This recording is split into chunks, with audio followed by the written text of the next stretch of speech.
नमस्कार. मी अरविंद विठ्ठल कुलकर्णी. अधोरेखितचा आजचा विषय आहे अशोक चव्हाणांचे पक्षांतर, काही पैलू. मित्र, महाराष्ट्राचे भूतपूर्व मुख्यमंत्री आणि काँग्रेस संस्कृतीत मुरलेले एक नेते अशोक चव्हाण यांनी काँग्रेस पक्षाचा त्याग करून भाजपमध्ये, भारतीय जनता पक्षात प्रवेश केला आहे. त्यामुळे सर्वसामान्य माणूस किंवा भाजपचा सर्वसामान्य चाहता थोडा किंचित गोंधळून जाणं स्वाभाविक आहे. मग अशोक चव्हाणांच्या भ्रष्टाचाराचा आरोपाचं काय? मग तुम्ही तत्त्वज्ञान आणि विचार आणि सगळं पार्टीबीचं डिफरन्स म्हणता, त्याचं काय? असे प्रश्न सामान्य माणसाच्या मनात उमटणं अगदी साहजिक आहे. ते प्रश्न आपण समजून तर घेतले पाहिजेत व त्याची उत्तरं आपण शोधली पाहिजेत. त्यासाठी या प्रश्नाचे जे अनेक पैलू आहेत ते आपण पाहू. पहिल्यांदा आपण पार्श्वभूमी पाहू. अशोक चव्हाण हे शंकरराव चव्हाण यांचे चिरंजीव आहेत.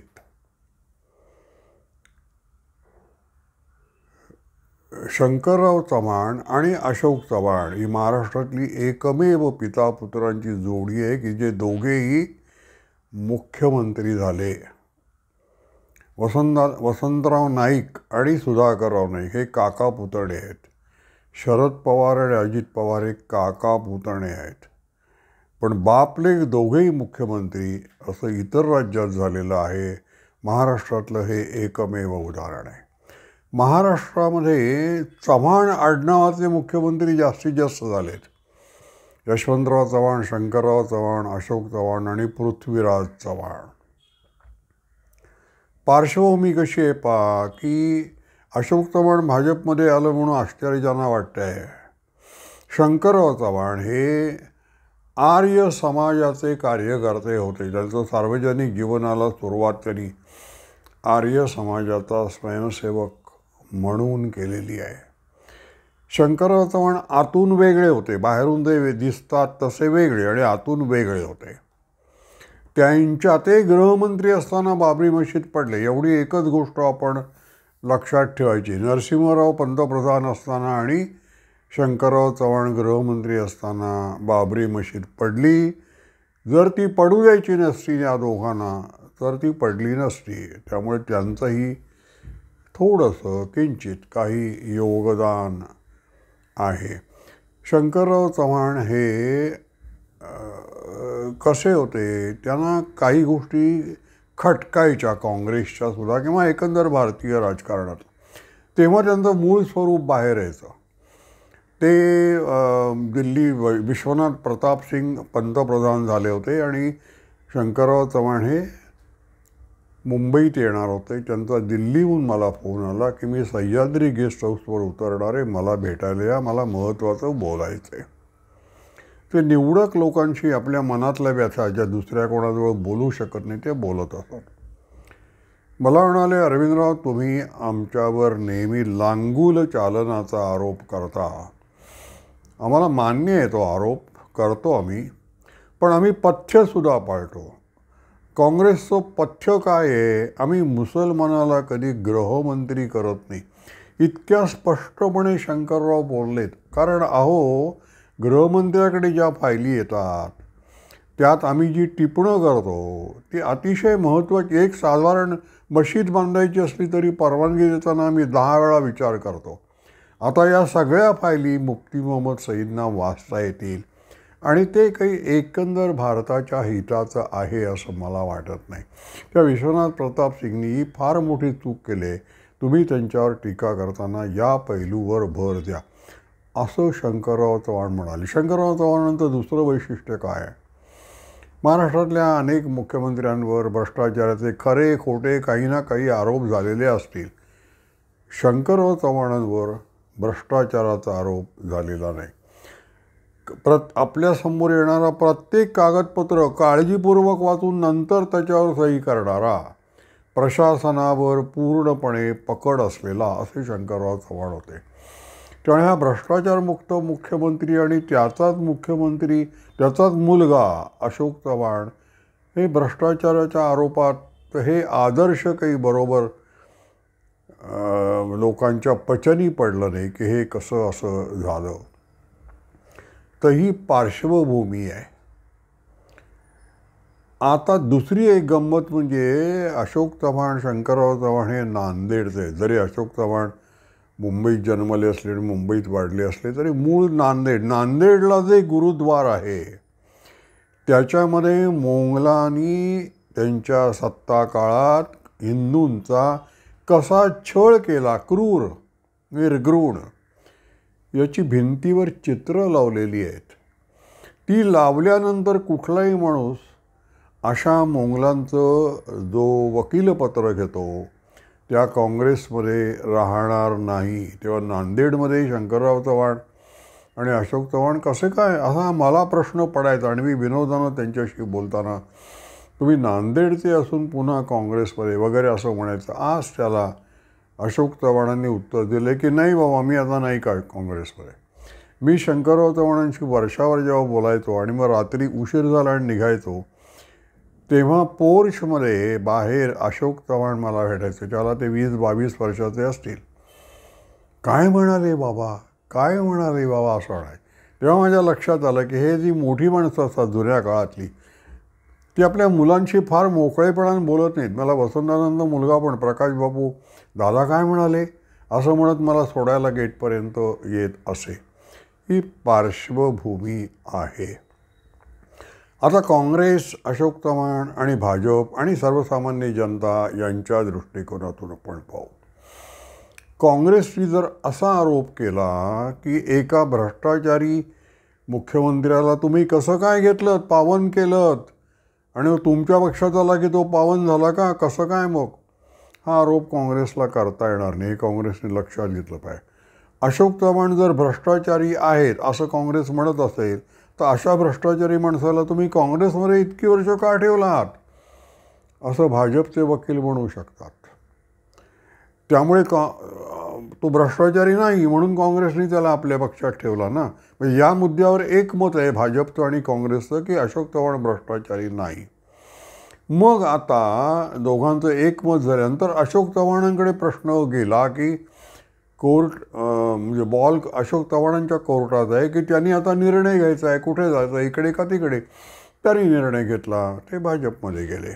इतका काँग्रेसच्या दृष्टीनं काँग्रेसला काही याच्यात बोलता येणार नाही. धक्का काँग्रेसला प्रचंड बसलेले. अशोक चव्हाणांचं आणखीन एक वैशिष्ट्य मला सांगितलं पाहिजे ते म्हणजे असं की 2014 मोदींची जी लाट आली आणि महाराष्ट्रात 2 मला वाटतं जागा मिळाल्या. त्यात एक अशोक चव्हाणांची आहे आणि त्यांच्या नांदेडच्या बाजूची जी हिंगोलीची जागा आहे ती. अशोक चव्हाणांचा आपल्या मतदारसंघावर पूर्णपणे पकड आहे त्यांची. आणि त्या मराठवाड्यातल्या काही भागांवर अशोक चव्हाणांचा पगडा आहे, वर्चस्व आहे. त्यामुळे ते आपला मतदारसंघ मराठवाडा सांभाळून आहेत. अशोक चव्हाणांचं कसं आहे पहा, त्यांच्या दृष्टिकोनातून जर बघितलं आपण तर कसा प्रश्न आहे. अनेक राजकारणामध्ये ज्यांना महत्त्वाकांक्षा असते वर जाण्याची, त्यांना प्रत्येक वेळेला आपल्या पक्षाचं तत्त्वज्ञान पटतंच असं नाही, पण त्यांना दुसरे पर्याय उपलब्ध नव्हतात. त्यामुळे मन मारून ते त्या पक्षात राहतात आणि मग आपलं जेवढं आपला उत्कर्ष करून घेता येईल आपला आणि आपल्यामुळे पक्षाचा तेवढं ते करतात. नरसिंहरावांचं उदाहरण मी या विषयात देऊ शकेन की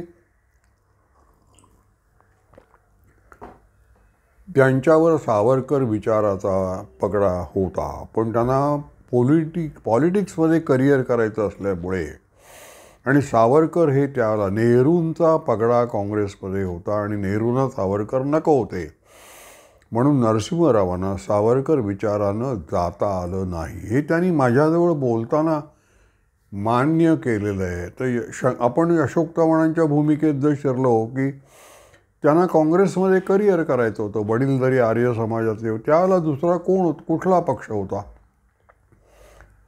की जनसंघ त्याला बाल्यावस्थेत होता किंवा एवढा मोठा जनसंघात प्रवेश करावा असं वातावरण नव्हतं, त्यामुळे ते नाही गेले. आत्ता त्यांना असं वाटतंय की आयुष्याची अखेर आपली निवांतपणे, शांतपणे, समाधानपणे आपल्या मनाला जे पटतं त्याप्रमाणे. अशोक चव्हाण हे तसे धार्मिक आहेत आणि हिंदू संस्कृतीच्या विरुद्ध तसे हिंदू म्हणजे काँग्रेसचे काही नेते मणिशंकर अय्यर वगैरे हे जसे आहेत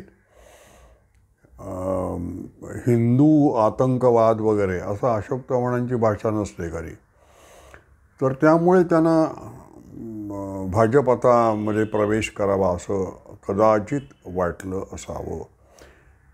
भाजपच्या दृष्टीने जर विचार केला तर पहा, भाजपला हे 2 प्रश्न सोडवावे लागणार आहेत की तुम्ही भ्रष्टाचारी लोकांना प्रवेश देताना, आपल्या पक्षात घेताना त्यांच्याकडे वर कोणत्या अटी घालता, त्यांच्याकडनं काय तुम्ही मान्य करून देता की मी असं असं वगैरे असं काही बोलणं चालणं होतं का, आणि तुमच्या तत्त्वज्ञानाचं काय, तुमचं जे तत्त्वज्ञान आहे ते अशोक चव्हाणांना पटले का, असे तुम्ही खात्री करून घेतले का अशोक चव्हाण मनानं काँग्रेसचेच राहणार आहेत आणि शरीरानं भाजपमध्ये राहणार आहेत, असं तर काही होणार नाही ना.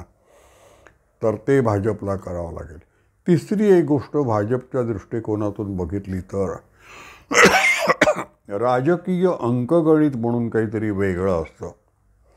राजकीय अंकगणितामध्ये पक्षाचं सामर्थ्य